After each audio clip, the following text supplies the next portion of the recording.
थंडीमुळे स्किन खूप डल झालेली आहे, पण स्किन केअर करायला अजिबात वेळ नाहीये माझ्यासारखं. तर चला तुम्हाला दाखवते, की आज मी कशी झटपट स्किन केअर करते. तर सर्वात आधी फेस वॉशनी फेस क्लीन करून घेतलं आणि त्याच्यानंतर हे नोज स्ट्रिप आहे ते लावून घेतलं. ह्याच्याने ना व्हाईट हेड, ब्लॅक हेड्स खूप छान निघतात. तर हे लावून घेतलं आणि मस्त ड्राय करून घेतलं आणि त्याला क्लीन केलं आणि तुम्ही बघू शकता इतके छोटे-छोटे व्हाईट हेड, ब्लॅक हेड सगळे निघून जातात. तर मी डेली हेच यूज करते. त्याच्यानंतर होतं फेस स्क्रबसाठी. तर फेस स्क्रबसाठी मी काय केलं, तांदळाचं पीठ घेतलं, पाणी घेतलं थोडंसं आणि त्याच्यात दूध पण टाकलं होतं. तर ते मिक्स करून त्याची पेस्ट बनवली आणि त्याच्यानेच फेस स्क्रब केला. मी जास्त क्रीम वगैरे यूज नाही करत. घरात ज्या नॅचरली गोष्टी असतात ना, जास्त करून मी त्याच्याने स्किन केअर करते. तर मी काय केलं, पटकन पेस्ट आपल्या फेसला लावून घेतलं आणि मस्त स्क्रब करून घेतलं आणि त्याच्यानंतर फेस क्लीन केला आणि तुम्ही बघू शकता फेस किती क्लीन झाला होता आणि टॅन पण माझं रिमूव्ह झालं होतं. तर मग त्याच्यानंतर ना मला फेस पॅक लावायचा होता. तर कॉफी खूप कमी होतं. तर काय केलं, मम्मीची मुलतानी माती होती ती घेतली. त्याच्यात ती उरलेली कॉफी टाकली आणि थोडंसं दूध टाकलं आणि मध टाकलं आणि तो पॅक जो आहे तो फेसवर लावून घेतला.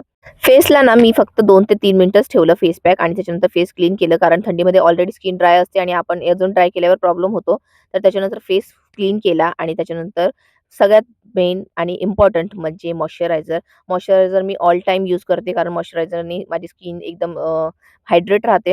तर मॉइश्चरायझर लावून घेतलं आणि त्याच्यानंतर ना फेसला थोडंसं मसाज केलं. रोज नाही, पण कधी-कधी जरी फेसवर मसाज केलं ना, तर खूप चांगलं रिझल्ट येतो आणि स्किन जरा फ्रेश राहते आपली. तर 2 ते 3 मी स्टेप जे यूज करते ते तुम्हाला दाखवते. तसं करून मी मसाज केलं स्किनला आणि स्किन बघा आता एकदम फ्रेश आणि हेल्दी वाटते. तर हप्त्यामध्ये पण तुम्ही ह्या ट्रिक यूज करू शकता आणि सिंपल स्किन केअर करू शकता. तर व्हिडिओ आवडला असेल तर व्हिडिओला लाईक करा आणि प्लीज चॅनलला फॉलो करा. बाय.